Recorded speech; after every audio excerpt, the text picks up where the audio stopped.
This person, walang duda, mahal ka nito. This person here loves you. And yung attention ko 'no, is nakapaling dito sa parang mga nagliliwanag 'no, na parang mga sinag diyan, you know, nakita mo ba 'yan? So it looks like this person here, alam niya namang love ka niya, pero parang nare-realize niya ngayon kung gaano or yung kung ano yung extent ng kaniyang love for you. 'Yan 'no. So alamin natin, who is this person?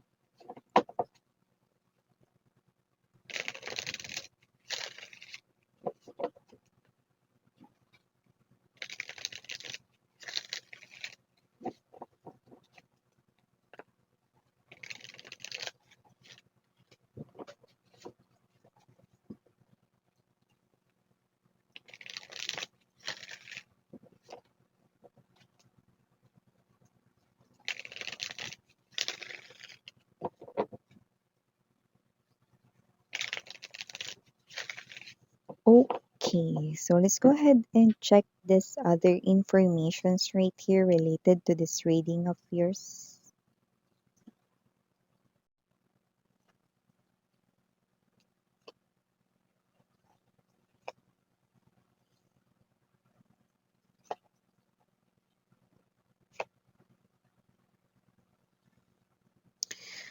Hmm. It looks like there's a change of plan right here. There's a change of mind right here. Okay. And this involves right here clarity. Okay.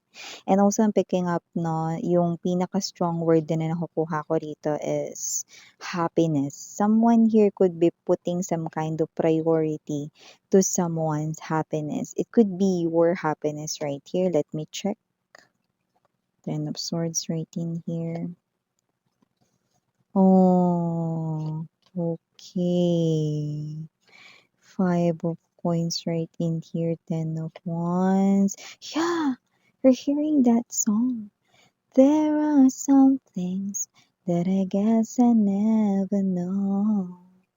When you love someone, you gotta learn to let them go. You know, see this person right here could be, I think this person right here gusto niyo sanang ilaban 'no, ang kanya ritong love for you, ang inyong connection right here 'no, but I think this person here is choosing yung, palayain kayo, to let you go right here 'no, and I think this person here is putting your happiness first kesa sa kanya 'no. This is his or her wish. Ito ang kanyang hiling, Nine of Cups energy. Oh, I think this person here nagsisenti siya ngayong Sunday 'no? Isang senti Sunday ito. Yeah, look at that, see? Three of Swords energy, Hierophant right in here, and the Queen of Wands. Look at that, see? Alam mo, one of the saddest song yun, 'no? Yung, ipinarinig sa'tin 'no, ng mga spirits right here 'no? Nakakaloka, senting Sunday talaga ang energy nitong person na 'to connecting sa inyo. Guys, so before we dive more sa inyong reading, let me just make bati first, no, ang lahat. Hi and hello new subscribers. My name is Yan. Welcome! Returning Eastern buyers, thank you sa inyong walang sawang love and support for me, ha. At syempre, no, lahat tayong gender dito sa babae, lalaki, LGBT, lahat tayo welcome, no. At pwede nyo rin i-switch yung mga roles na dahil possible talaga magkapalit-palit po kasi general reading ito. And at the end of the day, everybody, may free will kayo kung gusto nyo i-claim ang mga mensahe or hindi. At kung gusto nyo gawing guidance or hindi. At kung hindi mo pa alam, mayroon pa tayong main channel ang The High Priestess kung saan nag-upload din tayo ng collective readings for all signs araw-araw. At kung hanap niyo ay reading per zodiac sign, no, meron din tayo doon. Ang link niyan, nandito sa description box ng reading na ito. Okay, so yun nga, no, timeless tayo dito. Pwedeng nangyari na to, no, sa iba nangyayari na, sa iba ay mangyayari pa lang 'no. But someone here 'no, with the full card energy, Nine of Wands energy, buo na sana yung loob niya 'no, sweetheart, kung sino man ito. Energy here of your ex-lover, the person here 'no na, you've got separated from, okay. So this person here 'no is mag magta-try siya, magte-take siya ng chance dito 'no, to win your heart back 'no, sa kanya 'no. So nakita natin dito that this person right here, buo na yung loob niya, eh, 'no. With this 8 of Coins energy 'no, I'm gonna work on this one, Miss Yan 'no. So parang gagawin ko yung best ko, Miss Yan, mag-e-effort ako, para kay Collective. Para mabalik ko yung pagmamahal niya sa akin, mabalik ko rito yung unti-unti, kahit unti-unti, yung tiwala niya sa akin, buo na yung loob ko. Babalik ako kay Collective at gagawin ko ang lahat upang magkabalikan kami at bumalik rin ang kanyang pagmamahal, tiwala, 'yan 'no, sa akin. 'Yun ang energy niya 'no. But there's a change of energy, there's a change of plans right here, there's a change of mind 'no. But this is something here 'no, na labag sa kaniyang kalooban 'no. So we have here the Sun card energy, this is something here 'no, 'yan 'no. Okay, I'm seeing two hands right in here, no? Okay, up in the air, no? So, hindi ito mga babes na yung nagpa-party na, put your hands up in the air, put your hands up in the air.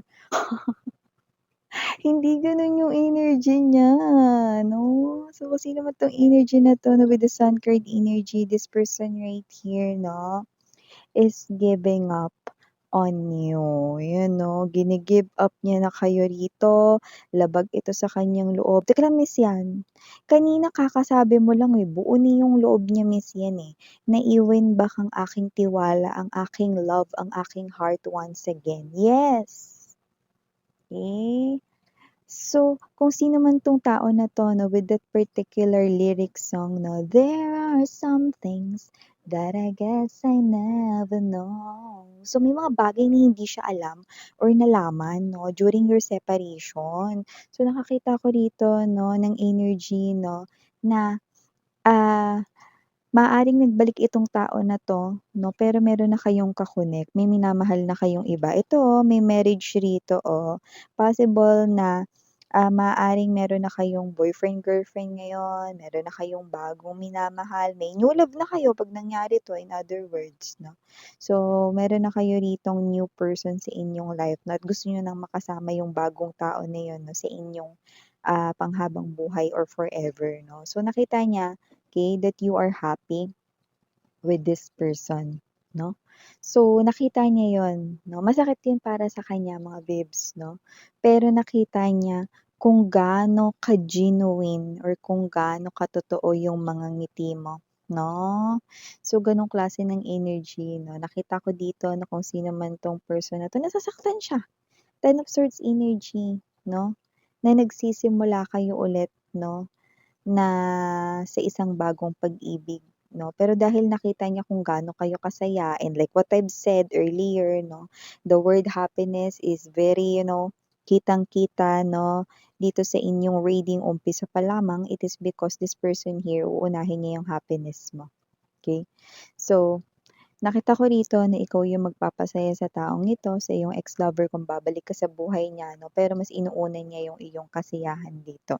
So nakita at makikita ka niya ritong masaya sa piling ng iba at yun yung bagay na parang magpapa-realize sa kanya na masyado na atang maraming nangyari, masyado na atang maraming mga bagay rito 'no na, nangyari, may mga oras na mga lumipas at dumaan 'no, na posibleng hindi niya alintana or hindi niya napansin 'no, and ito kayo 'no, na nagsisimula kayo ulit magtiwala sa pag-ibig. Yun nga lang, sa bagong tao, 'yan 'no. Eh, minsan wala pa naman akong bagong tao ngayon. It's okay babes 'no, someone here is coming for ya, okay. If you feel this reading is yours, then you can claim it.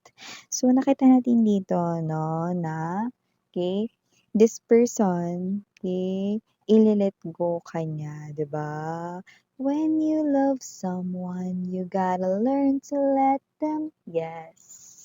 Dahil love kayo nitong person na 'to 'no, kailangan niyang matutunan na tanggapin na yung mga ngiti mo ay hindi na para sa kanya.